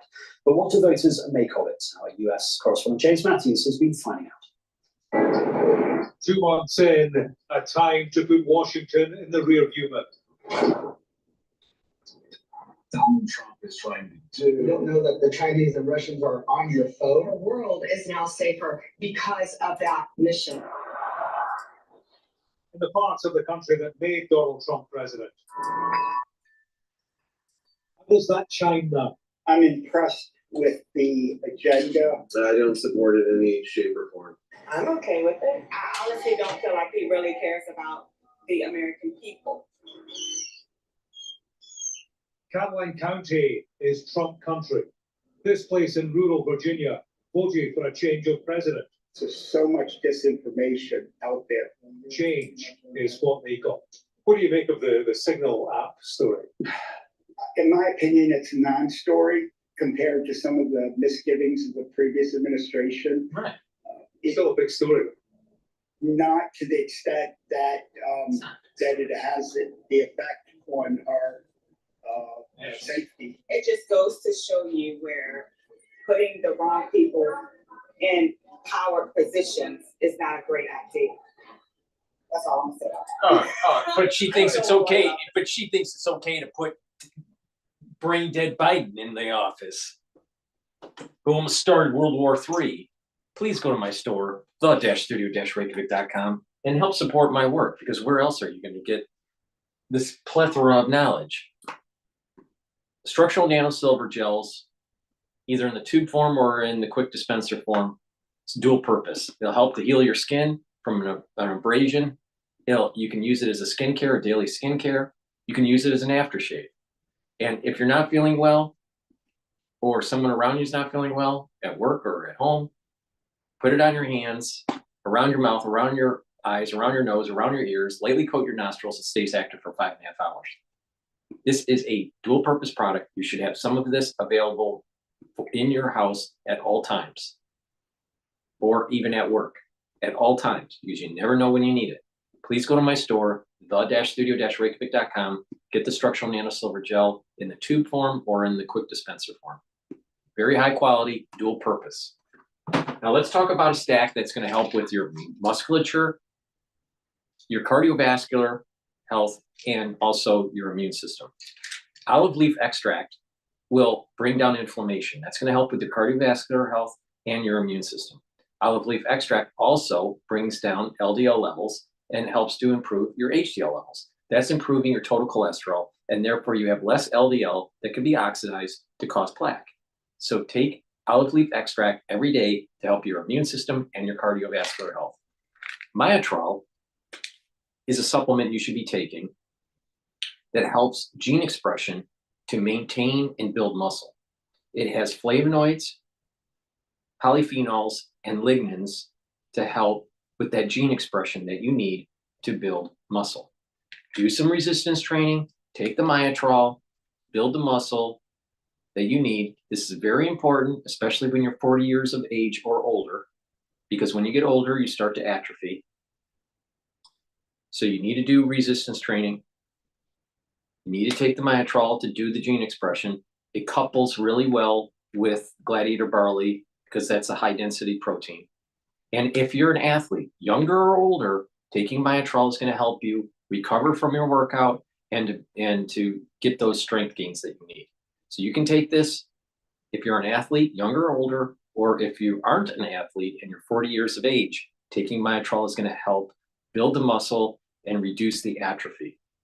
All right, please go to my store, the-studio-reykjavik.com, and stack this. So you're helping your cardiovascular health and your immune system, and you're helping your musculature. Please go to my store, use discount 5, all caps, discount 5, and you get $5 off anywhere.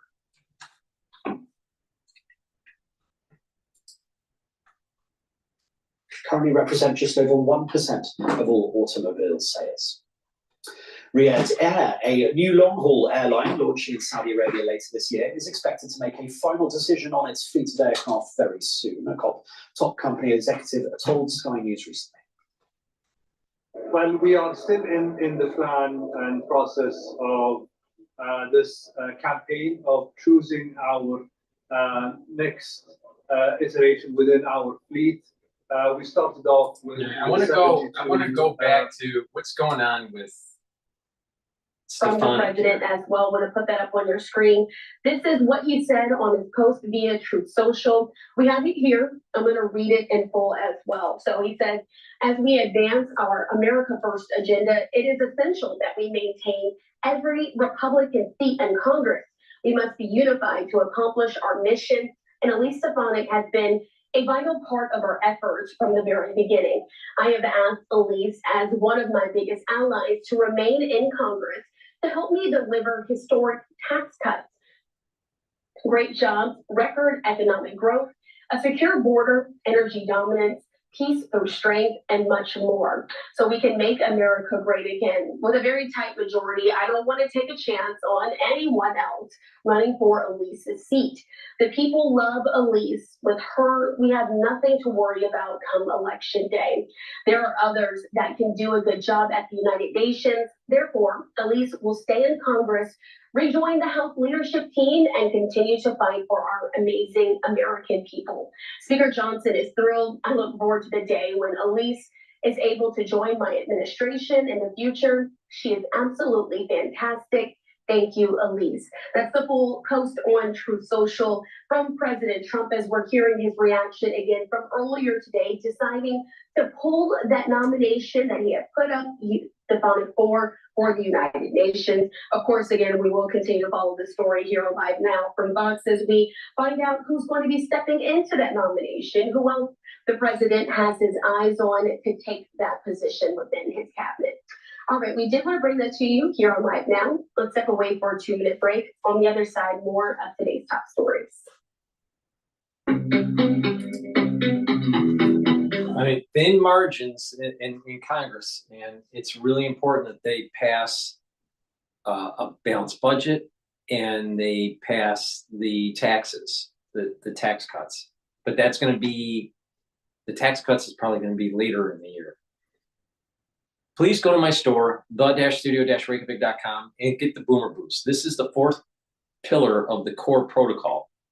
This will boost up your energy levels and your metabolism. You're going to lose weight and you're going to get healthy.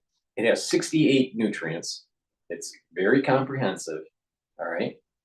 And go to my store and take a look at the label carefully. But you should be taking this every day. And there's a big scooper in here. Take it once a day, either for your breakfast or for your lunch. This is supposed to replace your breakfast or your lunch. Mix it with soft foods like yogurt or hummus or applesauce. You can put it in a smoothie, just filtered water if you want, or even milk. But take it every day as your breakfast or your lunch. You're going to save money because this is cheaper for a month's supply than the cost of your breakfast or lunch every day for a month. But you're going to lose weight and you're going to have energy. And that energy is going to last throughout the whole day. It's going to be a nice, slow burn of energy. You're going to sleep better. You're going to have better mental acuity. All right, you're going to be able to think better. You're going to be able to sleep better. This targets multiple systems. It targets your vascular system and your heart. It also targets your musculature. So it's going to help with strength and your muscles. And it helps with your brain function. So when you're boosting up your energy levels and improving your metabolism, your overall body is going to be performing better. And so within about 72 hours of when you start taking this, you're going to start having that energy level, that extra vitality, and you're going to want to do things. You're going to want to work out. All right. If you look at a young child or you look at a puppy, it has lots of energy. It's running around, right? Like a 2-year-old's running around or a young puppy's running around. It's because it has lots of ATP, and its metabolism is very fast. All right, and it's building. It's anabolizing. All right, their bodies are anabolizing. By taking Boomer Boost, you're mimicking that by revving up the metabolism. Your cellular processes are going to be better. Your tissues are going to perform better. Your organs are going to perform better. That means your immune system is going to be better. Your endocrine system is going to be better. Your mental acuity, your brain function is going to be better. All right, and you're going to have all this ATP and this revved up metabolism, so you're going to have more vitality. And you will see this taking place within 72 hours of starting Boomer Boost. So please go to my store, the-studio-reykjavik.com. Take the Boomer Boost every day. If you're an athlete, take this as your pre or post workout, and you're going to get other strength gains.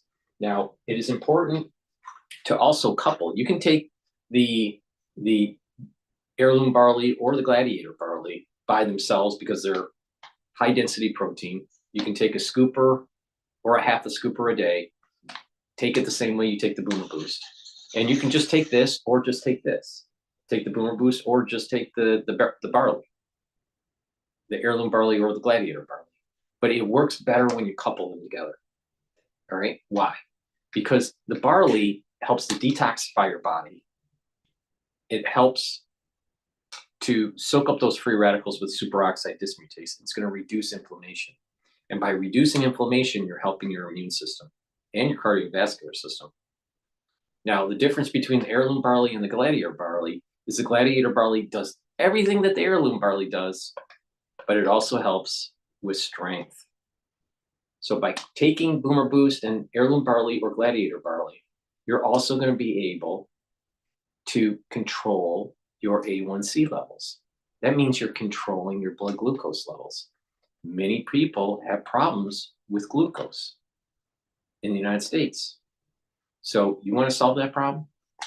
Guess what? Take the Boomer Boost and take the heirloom barley, but better yet, you control your A1C levels even more if you take the Boomer Boost and the gladiator barley and you work out.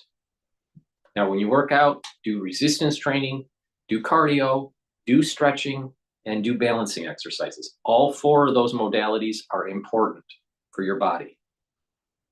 Take the Boomer Boost and get the barley, either heirloom barley or gladiator barley, stack them together, take it every day, either breakfast or for lunch. You will lose weight and you're going to get healthy very quickly. Please go to my store, the-studio-reykjavik.com.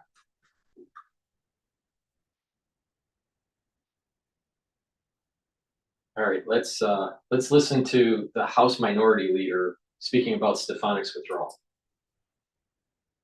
Ponzi scheme. Project 2025 is the Ponzi scheme. Republicans are defrauding the American people. Last year, Republicans promised that they would drive down the high cost of living and ignored Project 2025, lied to the American people as if it didn't exist. This year, Donald Trump, the administration, and Republicans in the Congress have done nothing to drive down the high cost of living. Costs aren't going down, they are going up. Inflation is going up. America is becoming more expensive and less affordable. I mean, the rhetoric from the Democratic Party is just very little substance. Do you know that the inflation, now Trump has only been in office from January 20th, and it's now March 27th. So you have February 20th, that's 1 month. March 20th, that's 2 months. So he's been in office for a little bit more than 2 months. The inflation that you see is primarily because of the Federal Reserve screwing up in 2024. They read the inflation data wrong. The Treasury Department read the inflation data wrong. Remember when they said it was transitory?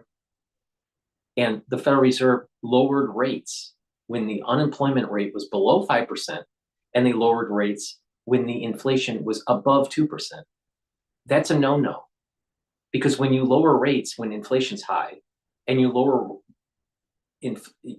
rates when unemployment is low, that's inflationary through monetary policy. So the inflation problem that we have isn't because of Trump. It's because of the Federal Reserve fucking up in 2024. But the Democrats, this person here that's representing, I don't even know what state that he represents, but he's supposed to know it. He knows what's really going on. If someone is telling you that inflation isn't caused by the far majority of the inflation that we're seeing in the United States, the tariffs are barely in effect. It's not because of the tariffs. It's because of the monetary policy by the Federal Reserve under the Biden administration, and Chair Powell screwed up in 2024. he should not have cut rates. If anything, he should have shocked the system and raised rates when they found out that they were reading the inflation data wrong.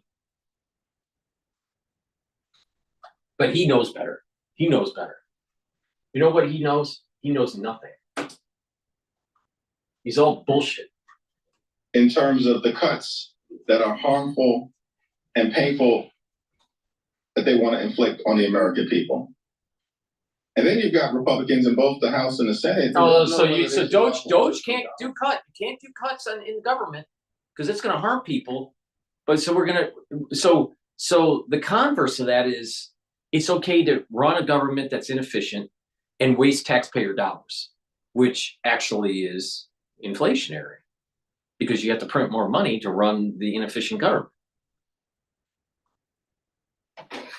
There's nothing wrong with fiscal spending to help the economy, but it depends on how you spend it. If you're spending it and wasting the dollars, it's not adding productivity to the society.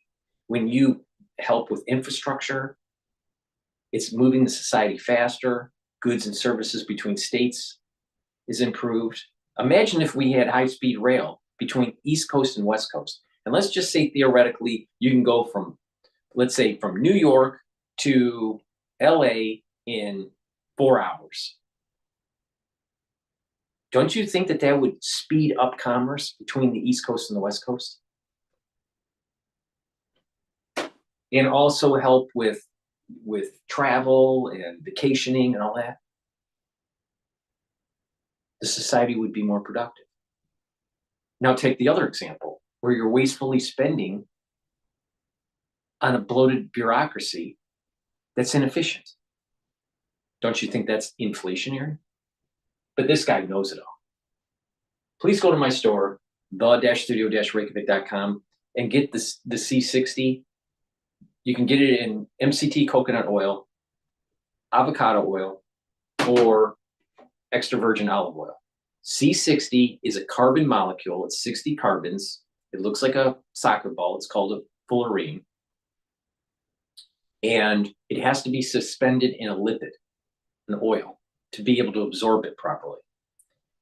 Take it on an empty stomach for best absorption. If you work out, take it before your workout. It's going to soak up those free radicals and help you to recover from your workout quicker.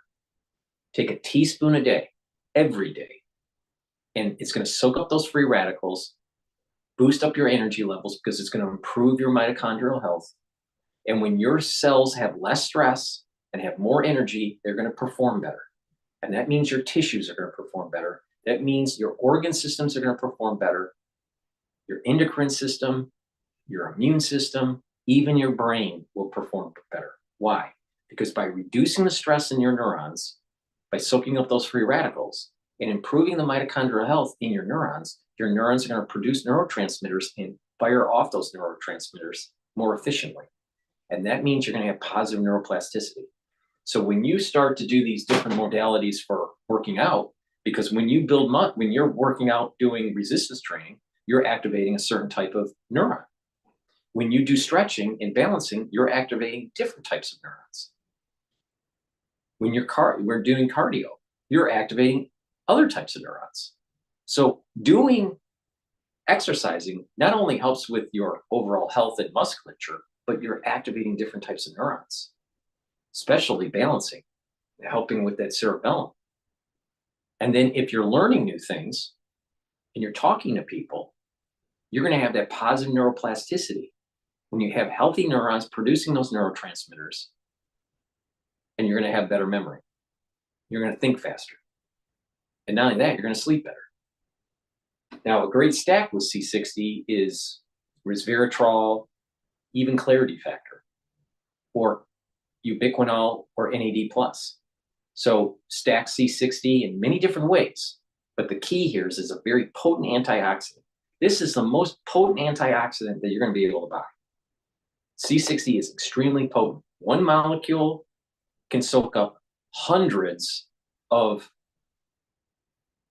free radicals compared to one molecule of vitamin C. You can only neutralize one free radical. So take a teaspoon a day, every day. And you're going to start noticing that your energy levels are better, that your systems in your body are performing better, your neurons are performing better. Some people also see improvement with their eyes. And not just that, you're going to start seeing that you're aging slower. Now, do this for 1 year and write a journal of how it's improving your systems and compare it to someone that you know that's roughly the same age that's not doing it. And what you're going to notice within 1 year, that you're going to radically look much younger compared to the individual that's not taking it. All right, so take C60 every day. And it's part of the anti-aging protocol that I keep on talking about. Take the max 35 or max 14 to boost up your immune system. Take the C60 to soak up the free radicals and slow down the aging process. The third pillar is to take the turmeric, the ashwagandha, and the lignans to help with the immune system by bringing down inflammation. And take Boomer Boost to boost up your energy levels and your metabolism. So please go to my store, the-studio-reykjavik.com, and get the C60. I am the most comprehensive on the internet, on YouTube, that's telling you how to stack this stuff to improve your health and to slow down the aging process. And I'm not just talking about it, I do it myself.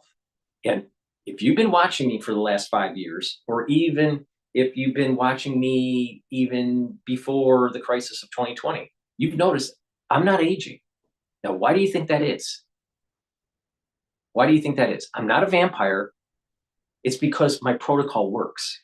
Please go to my store, the-studio-reykjavik.com, use discount 5 and get $5 off. You can get this in a 2 ounce, a 4 ounce, or an 8 ounce configuration. It is cheaper per ounce to get the higher ounce configuration, but it's up to you. Some people can't afford it. I understand. I try to stack these things as many different ways as possible to target your different systems so you can get healthy and still afford the protocol. But the thing is, it works. All right. Now you listen to the other people out there, they're looking like they're getting older.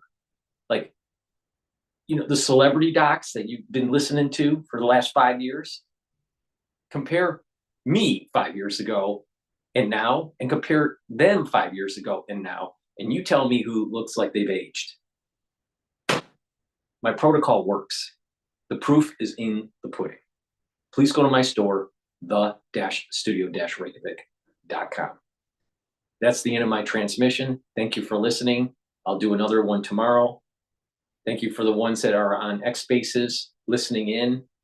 I have this X Space simulcast. If you want to ask questions on my shows, please do. And thank you very much for the ones that have been watching the live stream on YouTube. Have a good night and be well.